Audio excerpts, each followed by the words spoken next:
Diarmuid, All-Ireland semi-final weekend, your old rivals Meath. What have you made of their progress this year, and particularly some of the big scalps that they've taken so far? Yeah, as you mentioned there, a couple of big scalps. Dublin obviously in the Leinster Championship was a big surprise for everybody. I suppose the big talking point is the manager, Robbie Brennan, and what he did with Kilmacud Crokes in the last 4 or 5 years. Won a couple of Club All-Irelands, you know, being dominant in the Dublin Championship, and I suppose he would have been probably touted to be the successor to Dessie Farrell in my mind, even though he is a Meath man. But he came in this year, and Meath have been a completely different. They've just been a completely different team from start to finish.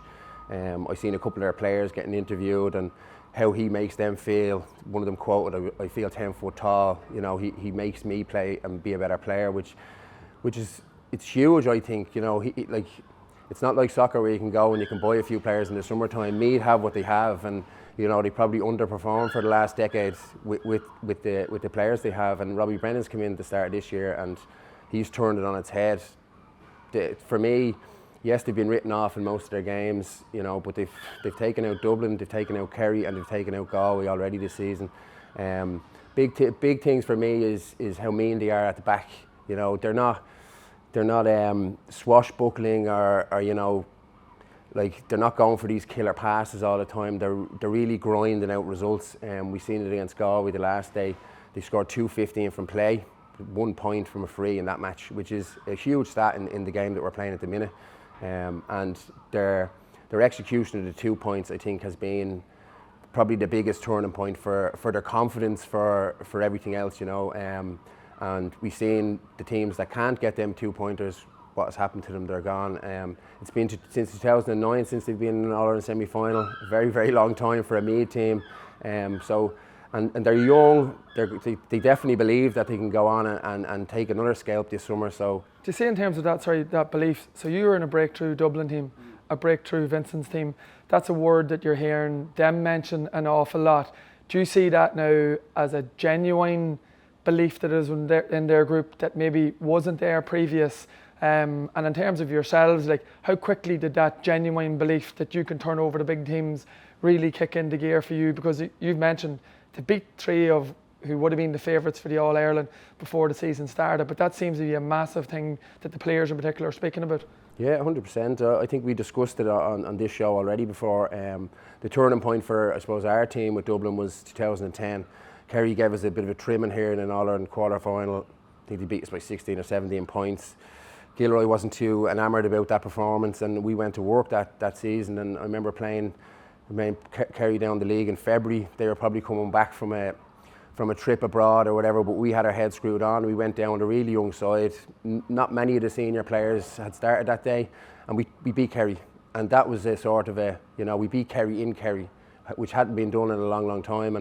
And that gave us belief to go on. And I think we met them later on in 2011. Obviously, we met them in the final. And when we were in the position, we'd felt it before, we've done it before. So I think it's huge for me. The Dublin game obviously was massive, and they had a bit of a lull then in the Leinster final. But since then, they haven't put a foot wrong. And you know, I wasn't really keeping my eye too close to them because I thought Galway would have taken them out the last day. Just going on Galway's form over the last 3 or 4 seasons and the squad that they have put together. But come here, Meath were full value that day, and like, I put it down to just pure confidence levels. Lads having a go, like, you know, like even the last goal that Meath got the last day, like, he could have just hand passed that over the bar, you know, and nothing of it. But he went for the jugular, and that's, you know, that's the sign of a really good team. Confidence, like we're speaking about Meath maybe not having all these household names or whatever, but they're coming. Yeah. The likes of Matthew Costello, Jordan Morris, these guys can really play football, and they're showing it this summer. So I'm really looking forward to this game. I've tipped Donegal at the start of the year. I know you're going to discuss Donegal a little bit in a minute, but I think Donegal are just a superb team from start to finish, from front to back, and with what they can bring off the bench. I think they'll probably have a little bit too much for Meath, but I said that against Galway. So yeah, this is going to be a really close one, I'd say. One of the big improvements, and you have mentioned it too, is I feel defensively their improvement, even since the Leinster final, has been off the charts.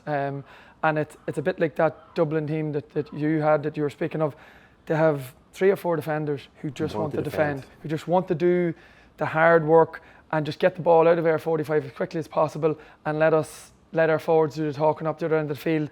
And I think that's really resonating with the Meath support as well. Sean Rafferty in particular, James Lavin cornerback, just how they attack the ball. It would remind you of the great Meath teams that we knew growing up. And to me, you could just see that confidence growing in the stadium here whenever we were there for the quarter-final. And then the big one is how they were 2 points down with 9 minutes to go against most people's favourites for the All-Ireland, and they turned that around. But they did it themselves, pressed that kick out, got a proper swarm on, and then, like you said, it was just how they finished it. The confidence to go for it, and then Costello's no-luck flick pass to Morris for a palm in. I just think they're ticking so many boxes, but I think they're coming up against a different animal now in terms of Donegal. Where do you see, like, for this Donegal side, like, I see them just ravaging it from back to front is where they're probably the best, their transition wise. But we've seen what Kerry did to Armagh. I feel like this Donegal team have that in their locker in spades, where they're so good on that full press. Yeah. Their 2 midfield guys they're big, tall, rangy guys, but they've got the runners in underneath the ball. And I don't know how you're probably closer to it up north, but Donegal for me have been building this for 2 or 3 years, and Meath maybe are just a little step behind. How do you kind of see Donegal as a whole, as a squad, and do you think they can go all the way? Yeah, so Meath, I think what they've done this year is unbelievably positive, and it's nearly, maybe not for a dub, but it's exciting for the rest of us, because I grew up with competitive Leinster championships with different champions every year. Meath winning those 2 All-Irelands, 96, 99. So there's a bit of nostalgia in that bit for me seeing them. But as positive it has been, I think they're going to, like, the big scalps they took, they were allowed to play football. They're coming up against a different animal in terms of how Donegal will be set up. And as we've mentioned, this has all been building towards winning an All-Ireland for this Donegal team. And I think what we've seen from them in the second half against Monaghan in particular, where a lot of teams would have panicked. Maybe there might have been switches in personnel. McGuinness put faith and trust in the boys who were underperforming in the first half, and they absolutely wiped the floor with Monaghan second half, scoring 115. Just the scores from everywhere, the array of scores, and the energy levels, where the whole chat was, are they going to be flat? Is that energy levels going to be there, which they need to be at their peak? And they answered in style. They've now had a weekend off, to go away, to plot, to plan, to see all the strengths that this Meath team have in terms of, they have a good mixture of foot passing, they have a good mixture of 2-point scorers. You can be certain that Jimmy McGuinness will have every single avenue nailed down, and that's where I see them being favourites this weekend. I think they tick every box. I think they'll be so well prepared, and I don't think, as long as, like Meath, you mentioned, haven't been here since 2009 in a semi-final. Donegal, obviously, were in one last year, but that's not what they're here about. This isn't stepping stones for them anymore. This is all Ireland or bust. And I just think ultimately there's just a core group of just raw belief within them and raw hunger within them that I think they'll ask too many questions that I'm not sure this Meath team, as you mentioned at the moment, will have the answers for. But I still think we'd have a great contest. But yeah, I just see where, like, the question I suppose I'd ask you is, where will Donegal fall? If Meath win, where will Donegal, where will their falter be? The only way that I can see Donegal faltering is if they cough up the ball too much. Turnovers. And they are not going to do that. It happened an awful lot in that first All-Ireland series game against Tyrone in Ballybofey, but it was actually so unusual to see it.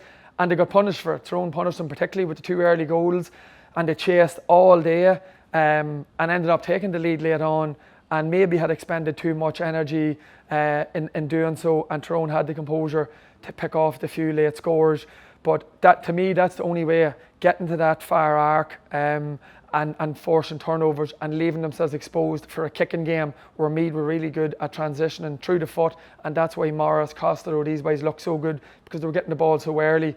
Kinsella plays as that outlet, and then Costello, Morris, those boys were causing huge damage because they were getting the ball so early. So if Donegal have an off day and they cough up the ball around that arc, that's where they can get punished. because the one thing I noticed with Meath is they don't defend inside this 40-metre arc like Donegal do or like Armagh did. They'll press out on certain individuals, not even outside the 40-metre arc, outside the 45. They'll go after people and they'll hunt them down. And they're good now at switching. Once the player switches from wing to wing, they're good at pushing right out, getting outside that arc on the far side lane and making them come back again. But Donegal, they're just so happy and so comfortable. You can take them all inside the 40-metre arc, 11v11, and they'll find space to get a shot off. They'll not get caught in a 2v1 and a turnover and allowing that foot pass. But if they did have an off day, Meath's style of play can punish them hugely. Yeah. Purely because they can go through the foot. They've got a huge threat on the 2 point as well, and I think that's been the revelation for me this year. And that 2 points has been huge for most of the teams. We've seen it last week or 2 weekends ago. How Kerry did, Sean O'Shea got 3 in the first half, and then he just handed the ball to Clifford twice in the second half for kicks like that. And Meath have that in their locker, and I think Kerry didn't score any goal, but got 32 points, and that's huge. And I think, look, Meath got 2-15 from play the last day. If they can tack on maybe 3 or 4 more from frees, a couple of 2-pointers, if they get to that 28-29 mark, I think they can give Donegal this real trouble. But the problem for me is, and as you alluded to it there, Donegal are just so good on that counter attack, and what they'll do is they'll soak up pressure, they'll put pressure out the field, try to get turnovers and just launch ball into them lads with runners off them. Like Pater Morgan for me has been standout player of the year, but Finbar Rourty, a cornerback, I don't think many people are talking about him being young player of the year, but for me he's been the revelation for Donegal. Yeah. Everyone talks about Murphy coming back, and I watched him here the last day. When they really needed him, he wanted the ball, and that's the sign of a real good leader, a real good player. Like that second half against Monaghan, he was coming out and demanding, give me that ball and make things happen. And can Meath find a player like that when they need him? We'll see next Sunday, but I'm still going for a Donegal win here, and I think they'll probably do something similar to what they did against Monaghan. It'll be tight coming down the last 15 or 20 minutes, and then you'll hope that Donegal would pull away. The handicap is -5. I think that's fairly decent. Like there's a decent price there for that. Yeah, I'd be similar to yourself. I am expecting a good contest because I think Meath have the ability to ask different questions in terms of a running game and that foot passing game. But there'll be a few key men who'll be tagged, particularly Costello and Jordan Morris. The players who you've mentioned have been standout for them, but Brendan McCole has done an unbelievable job in shutting down the marquee forward in every team. I'd probably expect him to stay in the inside lane on Jordan Morris this weekend, and that takes away a real key component, not only in terms of scoring, but just in terms of how quickly they get the ball to him. And once they get it to him, they're 30 metres from goals, and then the runners can come. They would surprise me the last day with Meath, as good as they were. They've been prolific with 2 points all year. They didn't get any 2 points the last day. So if they can manufacture a few, because Donegal traditionally this year, they've sat inside that 40-metre arc, and Meath are a team like Kerry who can really punish you. So can they draw Donegal out to free up that space inside?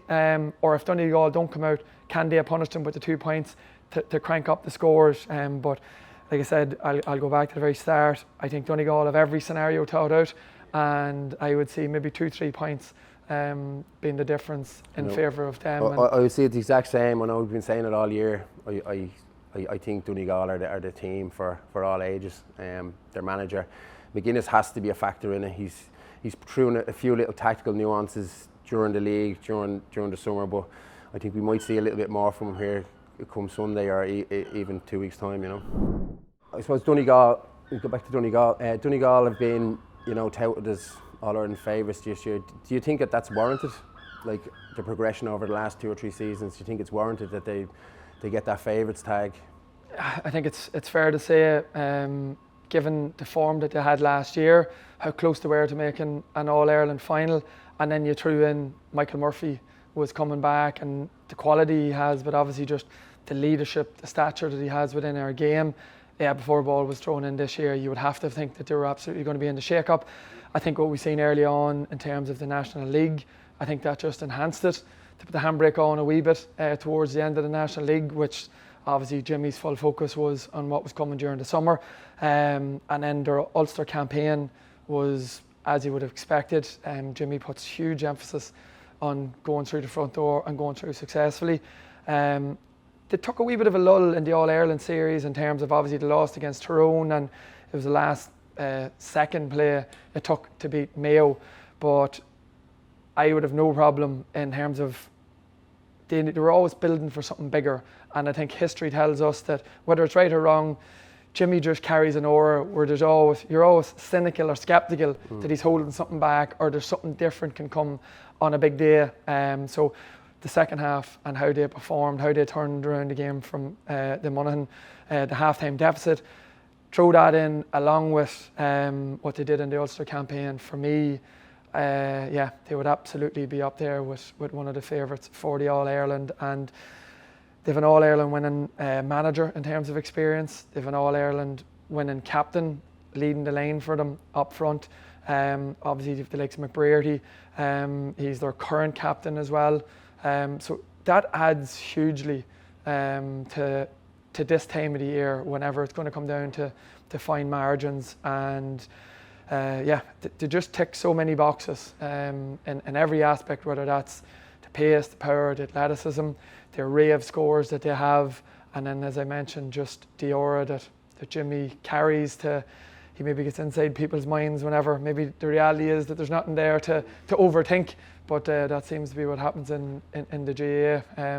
In terms of Michael's comeback, how have you seen him?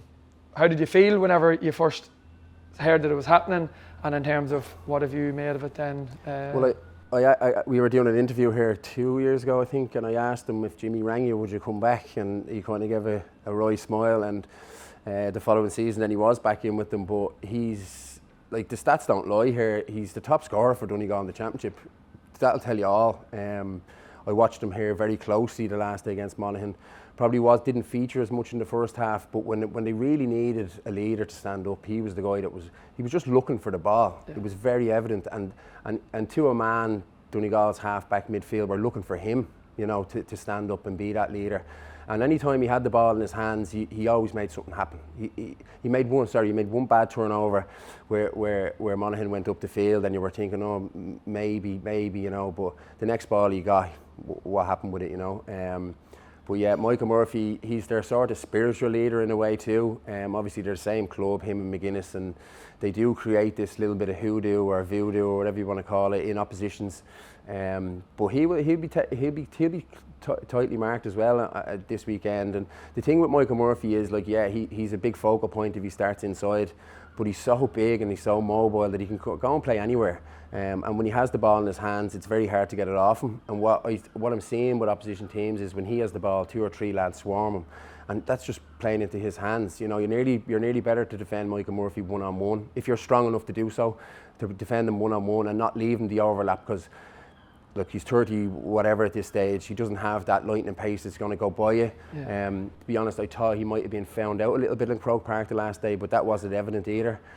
So yeah, he's their leader. He's their spiritual leader. He's their physical leader on the pitch. But the stats don't lie, and he's the top scorer in the championship for Donegal, and that'll tell you how the measure of the guy has been for this team. That's a key battle I'm looking forward to the weekend. Himself and Sean Rafferty, who has been absolutely standout all year. I suppose he looks like someone, without putting too much pressure on him, the next in line of great made fullbacks. But it's obviously he plays with huge pace, huge aggression, absolute fan favourite in terms of physically how he puts his body on the line. So I think they will. I'm not sure they'll offer up a whole pile of cover in front of him. And what I love about him is I don't get the impression he wants much cover. I think he's more than happy that the gauntlet is thrown down to him, see their key man out of the game, and the rest will take care of itself. So yeah, it's certainly one in terms of the physical stakes. I don't think either man's going to back down this weekend, and I think it'll be full value for money seeing the pair of them go head to head this weekend. So Tyrone and Kerry, a rivalry I suppose for the ages. We've seen these guys go head to head and toe to toe for the last 2 decades I suppose. With Tyrone probably coming out on top of most of them games. Kerry being the form team obviously this season, but people are touting this Tyrone squad as probably the strongest squad left in the championship. How do you feel? I wouldn't be akin to that notion now, but how do you feel? Look, they've got players back. McCurdy and Canavan are flying up front. I think they've a really solid midfield in Kennedy and Kilpatrick, but If they're going to trouble this Kerry side, where is it coming from? We watched Armagh against Kerry, and yeah, they troubled them a little bit in the first half. They got a couple of goals, but when Kerry put the screw on, they really got the job done. So yeah, well, I suppose the big one for Tyrone is their potential is not in doubt for me, and I think you can see that in terms of what they're doing. They're all out and minor champions, they're all out and under 20 champions, so you know the conveyor belt is there. But they were very hit or miss all year in terms of they had probably should have beaten Armagh, just come up short, went away and beat Donegal away, and I think it's the confidence they'll have taken from beating Dublin will be huge for them. But I think the players themselves, their management mentioned straight away, there was so many faults with it, or they don't feel they've remotely hit their potential at all in terms of the playing personnel, the quality that they have within their team. Kerry always seem like they bring the best out of them, whether that's at underage level or whether it's at senior. So obviously they knocked Kerry out in semi-final stage in 21. Kerry emphatically beat them then in 23. But if there's one team who seem like they grow 10 feet tall with a couple of decent results, it is Tyrone. And just throughout the county, you would have to think that there's a huge wave of positivity about them. But they're still not at the same level that I think they would like to be at in terms of, I see them at times individual brilliance, but I'm just not seeing the whole collective package from them just as of yet. They have the quality man markers, they have that key midfield that you're talking about, and individual brilliance up front, but I think they haven't found the right balance in knitting it all together for me as of yet. do you think for this Tyrone side, I was just watching them the last day, obviously Peter Hart started, I think, did he get close to man of the match performance, did he kick 4 points? Matty Donnelly as well, they're two guys that have been soldiering with this team for a long time, and it seems to me like the managerial team are still relying on them guys. They're not giving the full trust to what's coming in behind them. You mentioned they've won minor, they won it last night, and they won the 20s this season. So there is that there has to be that talent coming through, and I suppose it's down to a manager believing what he has behind him. I remember when Gavin came in first, it was very easy to play all the senior players who had been All-Ireland champions, but given the youth and giving them that experience, it does so much for a squad, because you know that even the senior guy that had the jersey previous, you know that you have to perform on any given day because there is something to come off the bench. And I don't, people are saying, they have this great squad and this great talent coming through, but are they getting minutes on the pitch? Are they getting enough minutes on the pitch, And I still think they're leaning on the likes of Peter Hart, Matty Donnelly, these guys, they're leaders in chief for the last, I suppose, decade to really take the fight to Kerry. They are, and I would say that's what they're there for. They're there for experience, because they're so calm and composed in the ball at all times, and they're different physical, I suppose, makeup to the rest of the forwards. Obviously, you're talking with Connolly, McCurry, Sean O'Donnell. They're maybe a bit more smaller in stature, more jinky, more pace about them. So I don't have an issue with that, because I think it gives them a good blend. Like I said, you still look at Hampsey as the key man and leader at the back for them.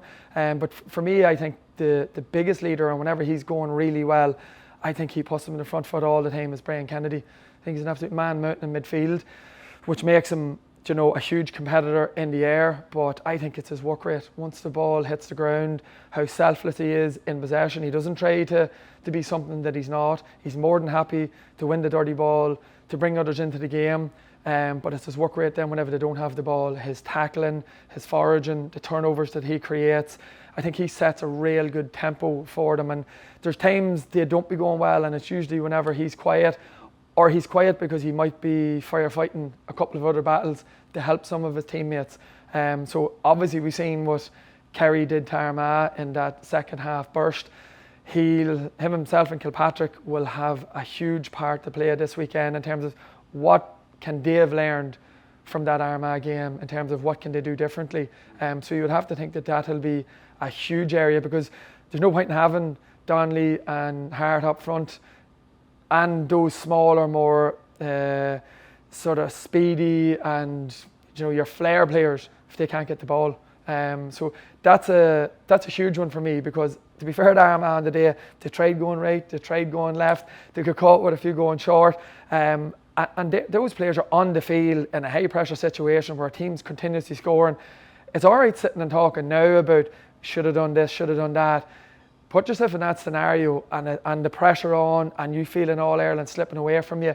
It is so hard to think clearly or to come up with an alternative solution. So I think Tyrone, that is a huge advantage to them in terms of, if nothing else, watch that 15 minutes over and over and over and see, are Kerry committing more players to the break? Does that give us a late clipped kick out to one of our 3 players around the arc that we can then get out the far side of the field? Do we just simply overload and try and get in our goal side? Whatever it is, you can come up with a scenario. And to have the management team and the experience in terms of Malachy O'Rourke to plot and plan for that there. So for me, that is absolutely key. And then obviously we've seen the impact, particularly late on, Owen McElhone coming on and getting his scores, Rory Connolly coming on and getting his 2 scores.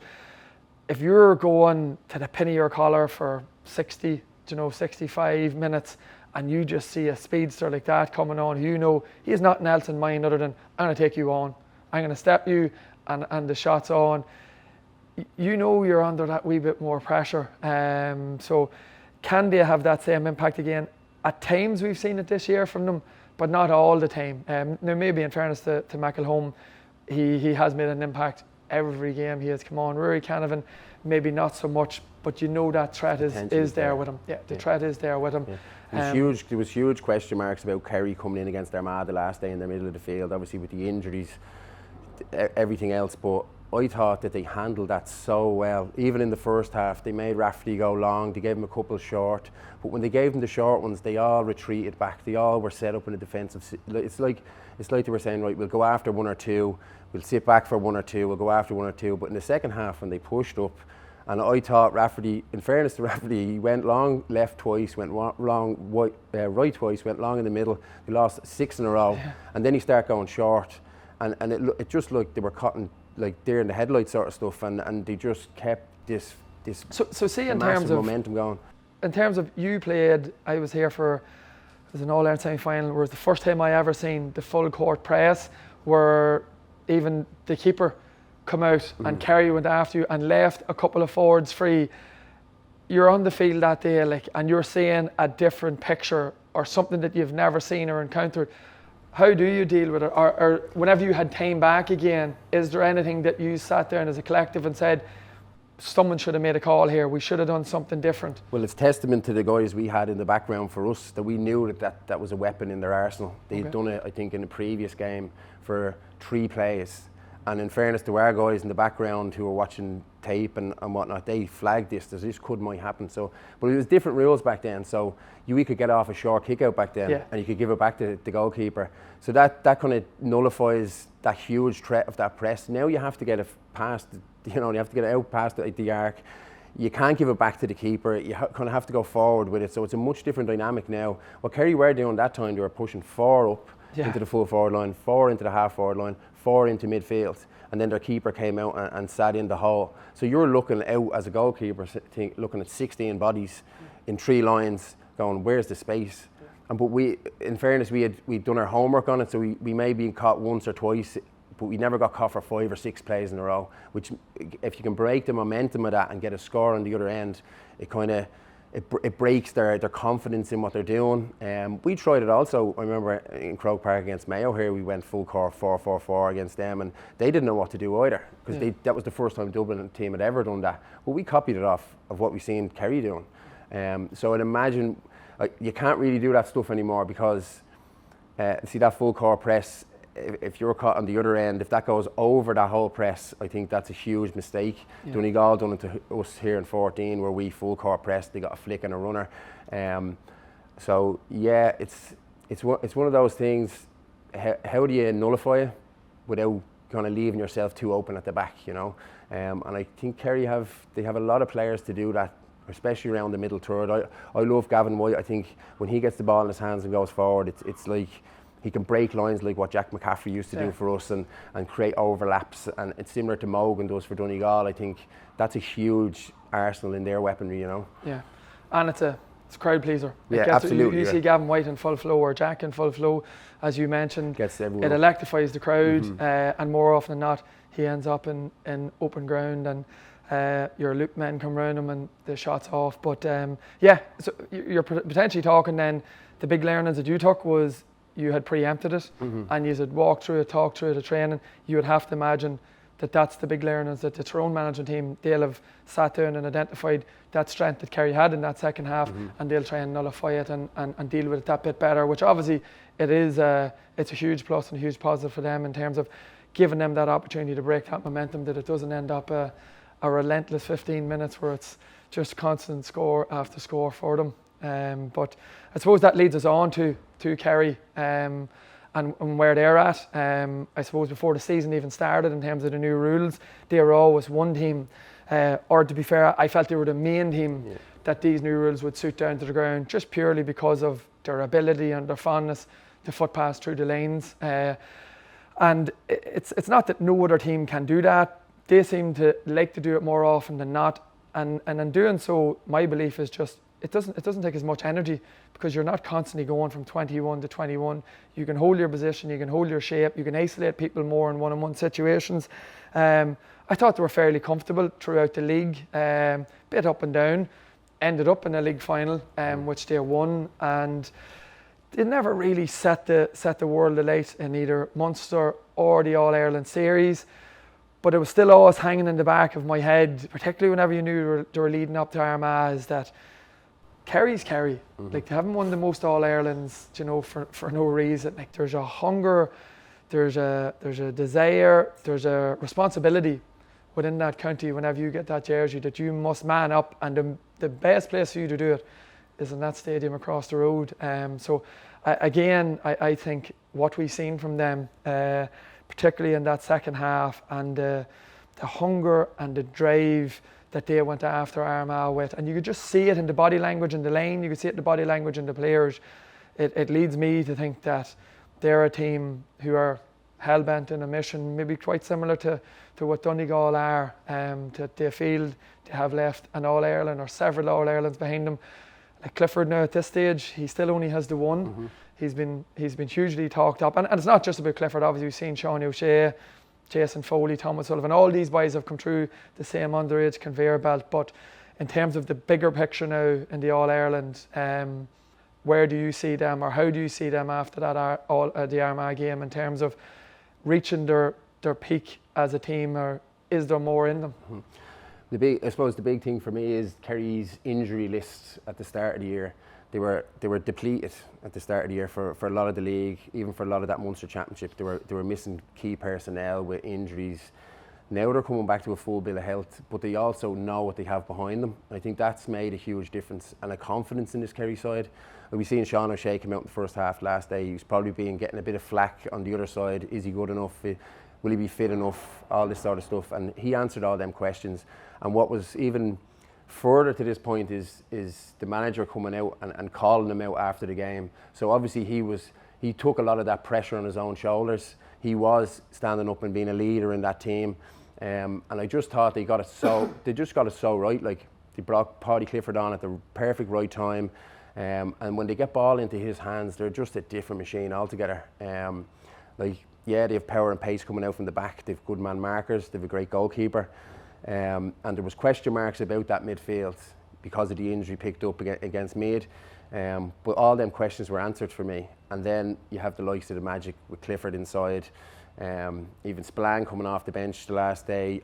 I think he's another potential guy that can really shoot the lights out. And I don't think they have confidence in him, but when he came onto the scene at the start, everyone was like, this is a guy. You're 5 in a row in 19, like, yeah, you come well, on. there you go. This is a guy that could potentially shoot the lights out here, but he's over the seasons kind of went down the pecking order a little bit, and maybe that's down to the likes of David Clifford, Paddy Clifford standing up, and Brosnan standing up, and these guys. But I just see Kerry as, you can never write them off. Yeah, they got a scare in the Munster Championship against Cork, but they still won Division 1 and they still won Munster this year, and they're in an All-Ireland semi-final after taking out the All-Ireland champions. Yeah. So for me, they're just coming in at the right time. I think personnel coming back, like Sean O'Shea is a huge one for them to come back. Paddy Clifford, obviously huge to come back for them. But then David Clifford, that takes the pressure off him. Yeah. You know, when you have them two guys that are chipping in, we've seen it in the first half. David probably shooting wasn't on par, but Shawnee's was. And that gave him the confidence. Shawnee in the second half was just going handing the ball to David Clifford to take the shots in the second half, you know. And yeah, I think write these Kerry guys off at your peril. Tyrone are going to come with something different, and if you think Tyrone, if I was to look in and say where's Tyrone going to hurt this Kerry team, you'd have to say on their kickouts or in the middle of the field, you know, and getting ball into the likes of Connolly and the likes of McCurry. Look, McCurry was very quiet the last day for Tyrone, but you can't see him do that 2 days in a row. Yeah. And he will be getting, I'm sure he'll be getting serious man marking inside as well. So I think Kerry are a little bit ahead of this Dublin or this Tyrone team, and talking to a few of the Dublin lads who obviously played Tyrone 2 weeks ago, they weren't overawed by them either. They thought they probably had a little bit more in them. So yeah, it's a funny one. History says that Tyrone will probably take this one, but my heart and my head are saying Kerry. Yeah, I'd probably be similar to you. As we'd mentioned in the outset here, Kerry seemed to be the golden ticket that this Tyrone as a county love coming up against, but I would go for a narrow Kerry one myself. I just think that where they were in the whole build-up and how sort of negative the chat was to them, to answer it as emphatically as what they did, how swashbuckling they were whenever they were really on song. And then you've been there before on All-Ireland winning teams, on teams in their absolute peak. What stood out for me is whenever they were really on top, it was everyone just stuck to script. Sometimes whenever you get on that run of scores, everyone wants to take their own wee touch, or try a harder pass, or take a shot on, you know, where maybe you're forcing it because sure, we're 4 or 5 points up. They were relentless on what was best for the team. Whenever that squeeze come on, they just stuck to script. And I think just what they would have taken out of that game, Tyrone would have taken huge confidence. They've beaten Dublin, they knocked them out of it. I just think Kerry took it to a whole new level the next day, and just based off the back of that there, I think quite narrowly again, similar to what we're going to see in the first game, or in the other match, I think maybe 3-4 points Kerry might just have enough to see it to make it a Kerry v Donegal repeat of the 2014 All-Ireland final. We've obviously come up with our 2 predictions or 2 tips or how we think the weekend's going to go. That leaves a Kerry and Donegal pairing, but do you think for either county is making an All-Ireland final going to be enough for them, acceptable within their group or obviously within their counties, or how do you see it playing out? For Kerry, I suppose it's a different one. This Kerry group have been touted as their team, I suppose, and you alluded to in the last question, they've only won 1 All-Ireland in that space of time. Yes, they're National League winners, Division 1 this year, they're Munster champions this year, and if they go and win the All-Ireland, yes, it's going to be a complete success of a year for this Kerry team. And I think if that happens, that'll bring them on another step. Their squad will start to believe, because they've got a lot of flack over the last 3 or 4 seasons, especially when Dublin beat them here that year. They got a lot of flack for losing to a Dublin team that were seen on the downward trajectory, and they were on the upward. So yeah, it'd be a bit of a disaster if Kerry get to a final and lose it. I don't see it the same for Donegal though. Donegal have probably been building this last 2 or 3 years. They've won Ulster, which is obviously a huge, you know, McGuinness would have had that on his radar at the start of the season. So that's a success for them, hands down, regardless of what happens afterwards. To get to an All-Ireland final though, every player, every man, every guy that's involved in that squad will see it as a negative if they don't win the All-Ireland, you know. And that's just the way it is. That's the nature of sport. When you're there, it's a 2-horse race and you want to be the one to come out on the right side of the outcome. I don't think Donegal losing an All-Ireland final this year would knock them back. But if Kerry lost the All-Ireland this year, it could knock them back a step or 2. Whereas if they win it, they could get huge confidence. Whereas if Donegal win it, you'll probably see Murphy retire, you'll probably see McBrearty maybe think about retire, and they might lose a couple of their big leaders in chief, you know. And even McGuinness could probably go if he won the All-Ireland. That would have been his mantra, or his I suppose, his potential for the job. Like that's his job is to win the All-Ireland with Donegal, and if he gets to the pinnacle, will he stay on another couple of seasons? I'm not too sure. So that would be kind of my thought process on it. But again, they're all ifs and buts. They both have to win next Saturday and Sunday to get to an 100%. All-Ireland final first. So let's see.